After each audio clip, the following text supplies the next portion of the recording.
2027 के विधानसभा चुनाव को लेकर अब माहौल गर्माता जा रहा है और इस वक्त हम बिथरी विधानसभा से समाजवादी पार्टी के प्रबल दावेदार नरेश सिंह सोलंकी जी से बातचीत करने के लिए मौजूद हैं। आपसे आज महंगाई से लेकर तमाम मुद्दों पर बात होगी और बिथरी का क्या विज़न है इसको लेकर के भी हम जो है आज चर्चा करेंगे। नरेश सिंह सोलंकी जी, बहुत बहुत स्वागत है आपका। नमस्कार साहब, पहले तो आपको बहुत बहुत धन्यवाद भारत समाचार के श्रोताओं को सुनने के लिए। और आपके लिए बात आपने बिथरी की है तो पहला सवाल ये है कि क्षेत्र में इस समय क्या चल रहा है। क्षेत्र में तो जनता त्राहिमाम कर रही है। आप देख रहे हो कि जिस तरीके से बीजेपी अपनी कथनी और करनी के हिसाब से फेल होती चली जा रही है। आज हर आदमी परेशान है। आजकल आप देख रहे हो कि हर दिन 4 बार डीजल और पेट्रोल के रेट बढ़ चुके हैं। ऐसे दशा में आप क्या समझते हो, खाली पेट्रोल और डीजल के रेट बढ़ रहे हैं? गैस के लिए आदमी वापस चूल्हे की रोटी चूल्हे पे बनाने के लिए मजबूर है। एक गैस सिलेंडर के लिए तमाम मारा फिर रहा है। अगर कहीं लेता भी है तो जो सिलेंडर 950 का है वो 2-3 हज़ार में लेने के लिए घूम रहा है, वो भी मिल नहीं रहा है। तो ऐसे लोग परेशान हो गए हैं कि ना खाना मिल रहा है और ऊपर से आदेश ये आता है कि कम खर्च करो। खाने के तेल तक पर पाबंदी लगा दी है। मुझे तो ये लगता है किसी दिन ऐसा ना हो कि ये आ जाए कि एक टाइम खाना खाना है। तो ऐसी स्थिति में अब किसान के लिए अब धान का सीजन आ रहा है, इस समय यूरिया चाहिए। यूरिया किसी भी हालत में मारे फिर रहे हैं लोग, कहीं पे यूरिया अवेलेबल नहीं हो रहा। सोलंकी जी, ये सब चीज़ें अगर देश में चल रही हैं, महंगाई भी आप बता रहे हैं, सब कुछ है, उसके बावजूद भी बीजेपी लगातार चुनावों में क्यों जो है मतलब फिनिश कर रही है, सारे चुनाव जीतती जा रही है? चुनाव क्यों जीत रहे हैं ये आप भी जानते हो, हम भी जानते हो, हमारी जनता भी जानती है। चुनाव के पीछे बहुत बड़ा कारण ये है कि वो ये रणनीति तय करते हैं कि हमें बाई हुक बाई क्रुक किसी भी हालत में चुनाव जीतना है। और चुनाव जीतने के पीछे उन्होंने नए हथकंडे हर बार वो निकालते रहते हैं। और इस बार उन्होंने SIR का हथकंडा निकाला, प्लस जो अपनी फोर्स है उसको इतना डिप्लॉय कर देते हैं कि आदमी के अंदर दहशत प्राप्त हो जाती है कि जो वोट करने जा रहा है वो ये सोचता है कि इनसे पार पाना बहुत मुश्किल है और जनता को भयभीत करके वोट लेने का प्रयास करते हैं और चुनाव जीतते हैं। तो आपको क्या लगता है कि जब ये सारी चीज़ें हो रही हैं तो ऐसे में 2027 समाजवादी पार्टी के लिए क्या कठिन फिर से साबित नहीं होगा, या कुछ जो है इसकी रणनीति तैयार हो रही है समाजवादी पार्टी द्वारा? ये रणनीति इनकी आज की नहीं है, इससे पहले भी इन्होंने ये रणनीति अपनाई है। मगर उत्तर प्रदेश में हमने इन्हें पहले भी फेल किया, लोकसभा के चुनाव में भी फेल किया और हम पहले नंबर की पार्टी समाजवादी पार्टी उत्तर प्रदेश में निकल के आई और 2027 में भी हम इनको फेल करेंगे। और उसका कारण है कि जनता हमारे साथ है, PDA पूरा हमारे साथ है और हर व्यक्ति परेशान है और इनकी चाल जितनी भी है वो यहाँ के उत्तर प्रदेश के लोग बखूबी समझ गए हैं और आने वाले 2027 में मन बनाए बैठे हैं कि इन्हें यहीं से वापस करेंगे। अभी हाल ही में अपील की गई थी प्रधानमंत्री जी द्वारा कि पेट्रोल डीजल बचाने के लिए आप EV पर आ जाएं, इलेक्ट्रिक व्हीकल्स जो हैं, और हमने देखा कि कई सारे नेता जो है अपनी अपनी गाड़ियाँ छोड़ करके EV पर आ भी गए थे। तो इसको हम जो है देश में माने? नहीं, EV पे आने के लिए उन्होंने बोला है। EV पे आप एक स्कूटी लेने जाओगे तो 1-2 लाख रुपए की मिल रही है। क्या EV की गाड़ी लेना हर आदमी की बस की बात है? जैसे तैसे तो लोगों ने गाड़ियां जुटाई हैं और उन गाड़ियों पे आप कह रहे हो कि EV पे आ जाओ। तो EV पे आने के लिए कुछ ऐसा करें, सब्सिडी दे दें, जैसे फ्री राशन दे रहे हैं ऐसी EV की स्कूटी और कारें बांट दें लोगों को और ये गाड़ी जमा कर लें।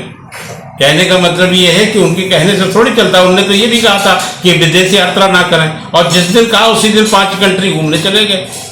तो ये दूसरों के ऊपर लागू है, अपने ऊपर लागू नहीं है। बात यह है कि लोग कैसे रोजगार करें। उन्होंने कहा गोल्ड मत खरीदो। अरे इस गोल्ड तो नहीं खरीदेगा, गोल्ड कौन खरीदता है? गरीब आदमी गोल्ड खरीद पा रहा है? एक मंगलसूत्र तक तो खरीद नहीं पा रहा है। गोल्ड वो लोग खरीदते हैं जो धनाढ्य हैं और धनाढ्य लोगों के लिए आपने गोल्ड खरीदो तो, नहीं खरीदो तो, उनके पास तो 50 साधन है। मरा कौन? मरा वो जिसने लोन लेके दुकान चलाई हुई है, दुकान पे अपना सोना भरा हुआ है, ब्याज के पैसे से अपनी दुकान चला रहा है और आने वाले समय में आपने कह दिया कि गोल्ड मत खरीदो। अरे उसके परिवार में तो देखो क्या हाल है, वो कैसे कहाँ से लाएगा पैसे, वो कैसे किस्त भरेगा और जब किस्त नहीं भरेगा तो आप पैसे ताले लगवा दोगे उसके यहाँ। तो जनता को ये हरेसमेंट करने की बात है अच्छा 14 साल से आप लगातार सरकार चला रहे हो, आप कह रहे हो सब कुछ अच्छा था, हम विश्व गुरु बनने जा रहे हैं। ये क्या विश्व गुरु बन गए आप? जो है आपने रोटी तक हाथ से छीनने का इंतजाम कर लिया, गाड़ी तक चलाने की पाबंदी कर दी, आपके पास पेट्रोल और डीजल नहीं है। अरे ठीक है, जिन देशों में दिक्कत है मगर उन्हें भी ऐसी अपील नहीं करनी पड़ी है कि मत चलाओ व्हीकल या इलेक्ट्रिक व्हीकल ले लो।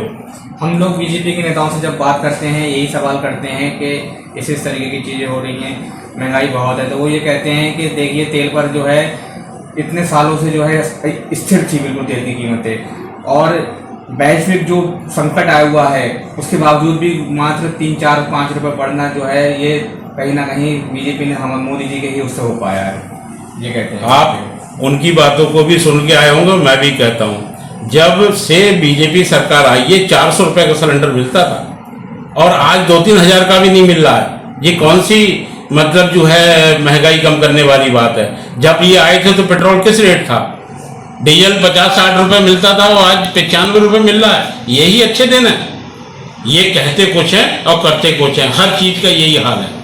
मतलब सारी व्यवस्था इनकी सारी की सारी व्यवस्था फेल है और कोई भी चीज़ ऐसी नहीं जो जनता के लिए सुख देने वाली। अब बात बिथरी की हम करते हैं। बिथरी में कई लोग जो है टिकट मांग रहे हैं। मेरे हिसाब से मैंने खबर भी लगाई थी, उसमें आपका भी फोटो मैंने लगाया था, 9 लोगों का मैंने फोटो लगाए थे कि ये दावेदार हैं। ऐसे में आप अपनी दावेदारी सबसे अलग किस तरीके से देखते हैं? क्या चीज़ आप में ऐसी हैं जो आपको टिकट मिलना चाहिए? साहब मेरे देखने से काम नहीं चलता, दावेदारी मेरे कहने से नहीं होती है। मेरी दावेदारी मेरी जनता के मन में होनी चाहिए और मेरी तैयारी मेरे नेता के पास होनी चाहिए। सबसे बड़ी बात यह है, टिकट सब मांगते हैं मगर टिकट उसे मिलता है जिसकी तैयारी होती है, जिसको जनता पसंद करती है, जो जीत सकता है। 9 की जगह 90 लोग के भी फोटो आ जाएंगे तो कोई सब लोग टिकट की लाइन में नहीं आ जाएंगे।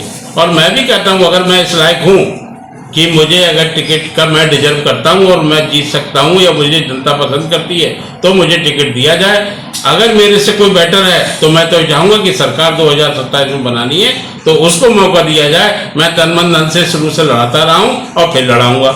अगर ये है कि मैं जीत सकता हूँ तो मुझे मौका मिलता है। भारतीय जनता पार्टी के 4.5 साल के कार्यकाल को और विधायक जी जो हैं विधायक जी उनके कार्यकाल को आप कैसे देखते हैं? तब ऐसा है, उनके कार्यकाल को बीजेपी की सारी स्थिति मैंने आपको अवगत करा दी कि बात यह है कि उनके एक विधायक की नहीं, मैं तो पूरी सरकार की बात कर रहा हूँ। जब सरकार ने ही कुछ नहीं करा है तो विधायक क्या करेंगे?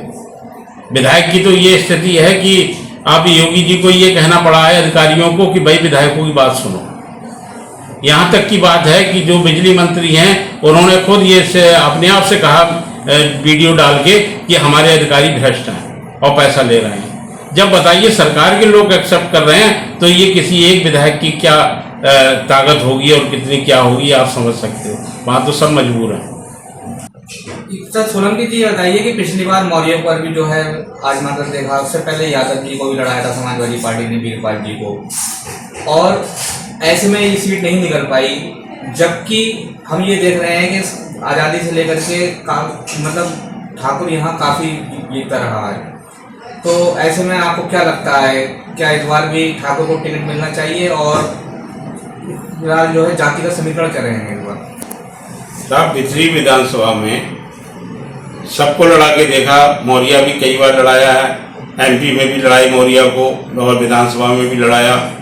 मगर जब तक क्षत्रिय समाज का वोट किसी भी पार्टी के साथ नहीं होता है तो पार्टी नहीं जीतती है। और जब भी क्षत्रियों ने जिस पार्टी को या तो खुद लड़ाया तब जीते हैं या जिसको लड़ाया तब जीते हैं। 25 साल से समाजवादी पार्टी वहाँ चुनाव नहीं जीत पाई है। उसका कारण है कि क्षत्रियों को कभी अपने साथ लेके चुनाव लड़ने की चेष्टा नहीं की गई और क्षत्रियों ने लंबे समय से दूसरी पार्टियों का सहयोग किया और वो जीत के वहाँ पर पहुँचे हैं। और आज भी मैं देखता हूँ कि क्षत्रियों ने जब मन बनाया तो समाजवादी पार्टी का सांसद क्षत्रियों की आवाज़ के साथ जीता है और चैलेंज के साथ जिताया था और क्षत्रियों की बात जो है ये लखनऊ तक पहुँची थी।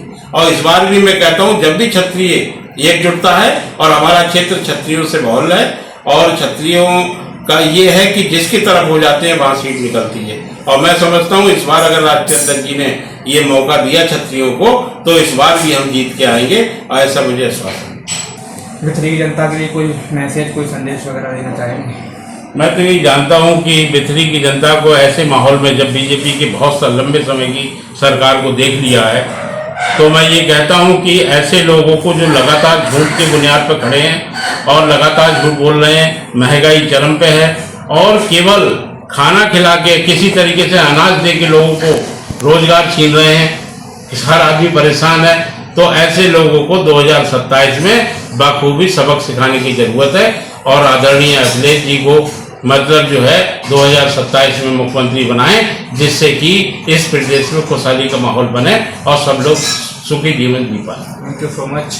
तो बिथरी से समाजवादी पार्टी के टिकट के फिरबल दावेदार नरेश सिंह सोलंकी जी हमारे साथ मौजूद थे। आपने महंगाई से लेकर के विकास कार्यों और भारतीय जनता पार्टी की सरकार पर निशाना साधा है और आपका साफ तौर पर कहना है कि जिस तरीके से भारतीय जनता पार्टी कार्य कर रही है वो देश हित में नहीं बल्कि देश के विरुद्ध जा रहे हैं। बरेली समय समाचार भारत के लिए अल्तुमश सिद्दीकी।